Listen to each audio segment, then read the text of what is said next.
বৌমা শাশুড়ির এই ঝগড়ার প্রধান কারণ হচ্ছে জেনারেশন গ্যাপ, ঠিক কিনা? শাশুড়ি এক জেনারেশনের আর বৌমা আরেক জেনারেশনের। শাশুড়ি ভাবে একরকম, বৌমা ভাবে আরেক রকম। শাশুড়ি চায় বউর উপর খবরদারি করতে, বউ চায় শাশুড়ির উপর খবরদারি করতে। এই ডমিনেটিং এর কারণে কিলাকিলি আছে না নাই? আহা, এটা ঠিক না। আমার শাশুড়ি মায়েরা যারা আছেন, প্রথমে শাশুড়ি দিয়ে শুরু করি। আমার মাইকের আওয়াজ যে ঘরগুলোতে যায়, আমার শাশুড়ি মাদেরকে বলবো, বউদের উপর অত্যাচার করবেন না। ছেলেরে প্রশ্ন করে, তোর কাছে তোর বউ বড় না আমি বড়? আছে না নাই? এটা একটা প্রশ্ন হইল। তোর বউ বড় না আমি বড়? দুইজনেই বড়। তো এক ছেলে সুন্দর উত্তর দিছে, আমার কাছে ভালো লাগছে উত্তরটা শুনে। এক মা প্রশ্ন করছে, তোর এতদিন আমি লালন পালন করে বড় করলাম, জীবন যৌবন তোর জন্য শেষ করলাম, আজকে বউ পাইয়া বউ তোর আপন হয়ে গেল? এবার ছেলে উত্তর দিছে, মা, আমার মুখ থেকে মা ডাক শোনার জন্য তুমি কি কষ্টটাই না করছো জীবনে। 10 মাস আমারে পেটে ধারণ করলা, খাইতে পারো নাই, বমি করছো, খালি ওষুধ খাইছো, তোমার পেট কেটে আমারে বের করা হয়েছে, 2 বছর আমারে দুধ খাওয়াইছো, পেশাব পায়খানা পরিষ্কার করেছো। বয়স যখন 3-4 তখন তোমার আমি মা ডাকছি, এই মা ডাকটা শোনার জন্য তুমি এত কষ্ট করছো। আর আরেকবারের মাইয়া এই ঘরে আইসাই তোমার মা ডাকা শুরু করছে। যেই মেয়েটা তোমারে মা ডাকে সে আমার আপন হবে না কেন মা? ঠিক কিনা? এই মা ডাক শোনার জন্য তুমি এত কষ্ট করলা, আমার লালন পালন করলা, 10 মাস পেটে ধরলা, পেশাব পায়খানা পরিষ্কার করলা, এরপরে মা ডাক শুনতে পারছো।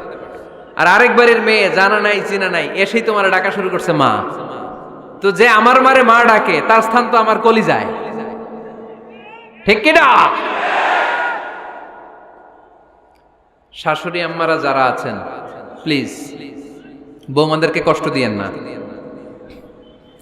অনেক শাশুড়ি আছে পান থেকে চুন খসলে রেগে যায়, পদে পদে স্ত্রীর ভুল ধরে, বউয়ের ভুল ধরে, আছে না নাই? এটা করবেন না। সে তো নতুন, আপনার অনেক এক্সপিরিয়েন্স হতে তার সময় লাগবে, তাকে সময় দিন, তাকে ভালোবাসুন, ঠিক কিনা? না বুঝে সামান্যতে বৌমারে বদদোয়া দেয়, এরকম আছে না নাই? কিন্তু বুঝতে চায় না, বৌমারে যদি বদদোয়া দেয় তাহলে তার নিজ ছেলের পরিবারের ক্ষতি, পেটে ধরা যে ছেলে, ছেলের পরিবারের কিন্তু ক্ষতি, তার আপন নাতি নাতনিদেরই ক্ষতি। আওয়াজ করে বলেন ঠিক কিনা? বৌমাকে বদদোয়া দিয়েন না। বৌমাকে নিজের মেয়ের মতো দেখবেন। সমাধান আমি দিচ্ছি। কেমন দেখতে হবে? নিজের মেয়ের মতো। নিজের মেয়ে সকালে ঘুম থেকে ওঠে 11টা, ওইটা সমস্যা নাই। বৌমা কেন উঠলো না, ওইখানেই ঝামেলা, আছে না নাই? মেহেরবানি করে আপনার বৌমাকে আপনার নিজের মেয়ের মতো দেখেন। নিজের মেয়েরে যেমনি আদর করেন তাকেও অমনি আদর করেন। আপনার বৌমারে যদি আপনি কষ্ট দেন, মনে রাখবেন আপনার নিজের মেয়েটাও আরেকবারের বউ হয়ে কয়েকদিন পরে যাবে। আপনি যা যা করবেন আপনার মেয়েকেও তারা ওই রকম কষ্ট দিয়ে বাড়িতে ফিরিয়ে দিবে। চিল্লায় বলেন ঠিক কিনা? খবরদার, টিট ফর ট্যাট। ইট্টি মারলে পাটকেলটি খেতে হয়। এজন্য শাশুড়ি আম্মা জানারা যারা আছেন, বৌমার সাথে খারাপ আচরণ করবেন না মেহেরবানি করে। তাকে আপনি কষ্ট দিলে আপনার নিজের মেয়েটাও আরেক বাড়ির বৌমা হবে, সেও ওই বাড়িতে এই কষ্টগুলো ভোগ করবে। এগুলো যখন আপনি শুনবেন তখন আপনার চোখ দিয়ে পানি পড়বে কি পড়বে না? পড়বে। এবার আসেন বৌমার কথা বলি। বৌমা যারা আছেন মেহেরবানি করে, বৌমা যারা আছেন মেহেরবানি করে আপনার শাশুড়ি আম্মাকে নিজের মায়ের জায়গায় রাখবেন। আপনার বাড়ি ছেড়ে নতুন বাড়িতে আসছেন, তো এটাই তো আপনার বাড়ি। আপনার মা রেখে দিয়ে নতুন মা পাইছেন, এটাই তো আপনার মা। তো ওনাকে মায়ের জায়গায় বসাতে আপনার সমস্যাটা কোথায়? বৌমারা খেয়াল রাখবেন, আপনি আপনার শাশুড়ির সাথে যে আচরণটা করতেছেন, আপনার শেষ বয়সে আপনার ছেলের বিয়ে দেওয়ার পরে যে বৌমাটা আসবে ওই আচরণই আপনাকে ফিরিয়ে দিবে। The nature has its own return. প্রকৃতির একটা মাইর আছে, এটা শেষ মাইর, এটা শেষ খেলা। প্রকৃতির খেলা বড় খেলা। আপনি আপনার শাশুড়ির সাথে যে আচরণ করবেন, আপনার শেষ বয়সে আপনি একদিন শাশুড়ি হবেন, এটা মাথায় রাখবেন। ওই আচরণই আপনি ফিরে পাবেন। আওয়াজ করে বলতে হবে ঠিক কিনা? এজন্য 9 নাম্বার পয়েন্টস হচ্ছে মিউচুয়াল রেসপেক্ট। সবাই যেন সবাইকে ভালোবাসি। দোষ ছাড়া মানুষ নাই। সবার দোষ আছে, আমরা যেন একে অন্যের দোষ না খুঁজি। বৌমারা, আপনাদের কেন যদি আমার মাইকের আওয়াজ যায়, অল্প কিছু টেকনিক অবলম্বন করলে আপনি আপনার শাশুড়ির মন জয় করতে পারবেন। শাশুড়িরা আসলে বেশি কিছু চায় না, আগের জামানার মানুষ তো, এদেরকে ওইভাবে হাত করতে হবে। মাঝে মাঝে একটু শাশুড়ির মাথায় তেল দিয়ে দেন, চুলে তেল দিয়ে দিবেন আর কি, মাঝে মাঝে চুল আশ্রয় দিবেন, এগুলো কিন্তু খুব পছন্দ করে শাশুড়িরা। ওনার প্রেশারটা একটু মেপে দিবেন, ডায়াবেটিক্সের ওষুধটা খাইলো কিনা সময় মতো খোঁজ নিবেন, কি পছন্দ করে খেতে একটু রান্না করে দিবেন। যেই বক্তার ওয়াজ শুনতে পছন্দ করে ওই বক্তার ওয়াজগুলো ডাউনলোড করে শাশুড়ি আম্মাকে দিবেন, ইসলামী বই দিবেন। দেখবেন বয়স্ক নারীরা মাহফিল যেতে খুব পছন্দ করে, ওয়াজ শুনতে খুব পছন্দ করে, নবীদের কাহিনীগুলো শুনতে পছন্দ করে। বসায় বসায় একটু কাহিনীগুলো শোনাবেন। বাইরে বেরোলে জিজ্ঞেস করেন, আম্মা আপনার কিছু লাগবে কিনা। আর একটা টিপস আছে, চুল যখন আশ্রাবেন আর শাশুড়ির মাথায় যখন তেল দিয়ে দিবেন, তখন অতীতের কথা জিজ্ঞেস করেন, দেখবেন অতীতের স্মৃতিতে হারিয়ে গিয়েছে আপনার শাশুড়ি। কি জিজ্ঞেস করবেন জানেন? জিজ্ঞেস করবেন, আম্মা জান, মুক্তিযুদ্ধের সময় আপনার বয়স কত ছিল? ওই সময় মুক্তিযুদ্ধের সময় আপনাদের এলাকায় কি কি হয়েছিল মা?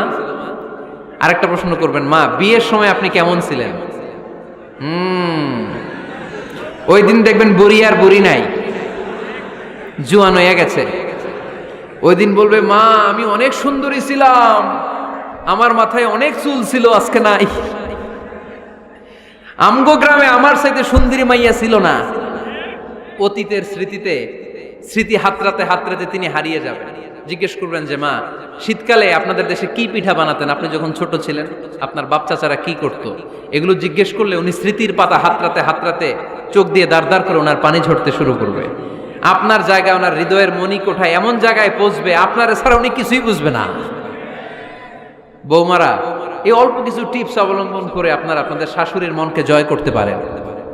শাশুড়ি বৌমার দ্বন্দ্ব আমরা চাই না, আমরা চাই শাশুড়ি বৌমাকে নিজের মেয়ের মতো জানো, আর বৌমার শাশুড়িকে আপন মায়ের মতো ভালোবাসুক, ঠিক কিনা? এই মিউচুয়াল রেসপেক্টই পারে শাশুড়ি বৌমার দ্বন্দ্বকে দূর করতে, আর ঘরটারে শান্তির টুকরা বানাতে। আওয়াজ করে বলেন ঠিক কিনা? কয়টা গেল? আর আছে কয়টা? দোয়া করবেন একে অপরের জন্য। দোয়া, সাইয়েদনা ইব্রাহিম ফ্যামিলির জন্য দোয়া করতেন, রব্বি জাআলনি মুকিমাস সালাতি ওয়া মিন যুররিয়াতি রব্বানা ওয়া তাকাব্বাল দুআ। ও আল্লাহ, আপনি আমার নামাজ কায়েমকারী বানান, আমার কলিজার টুকরা সন্তান ইসমাইলকেও নামাজ কায়েমকারী বানান, আমার দোয়াটা আপনার দরবারে আপনি কবুল করে নেন। সুবহানাল্লাহ পড়েন। রব্বানা ইন্নী আসকানতু মিন যুররিয়াতি বিওয়াদিন গায়রি যী যারইন ইনদা বাইতিকাল মুহাররাম। ও আল্লাহ, আমার সন্তান সন্ততি, আমার ফ্যামিলিকে ধুধু মরুপ্রান্তর এই উপত্যকার মধ্যে তোমার কাবা ঘরের সামনে রেখে গেলাম, তাদেরকে তুমি নামাজ কায়েমকারী বানিয়ে দিও। গোটা বিশ্বের সব মানুষের অন্তর আমার ফ্যামিলির দিকে আল্লাহ তুমি ঝুঁকিয়ে দিও।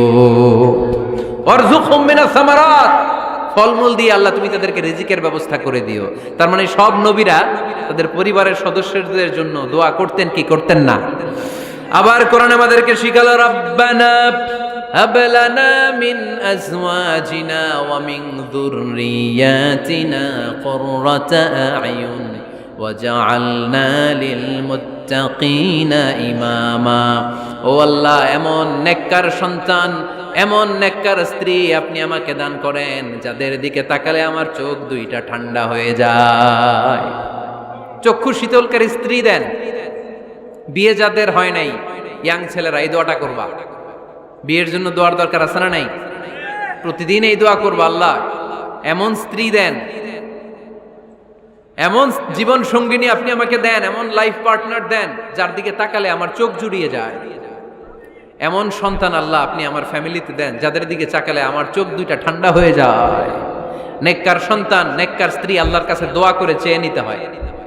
তাহলে ফ্যামিলি মেম্বার একে অপরের জন্য দোয়ার দরকার আছে না নাই? বাবা দোয়া করবে ছেলের জন্য, ছেলে করবে বাবার জন্য, মা দোয়া করবে মেয়ের জন্য, মেয়ে করবে মায়ের জন্য, ভাই করবে বোনের জন্য, বোন করবে ভাইয়ের জন্য। দোয়ার দরকার আছে না নাই? দোয়া করবেন সবাই সবার জন্য।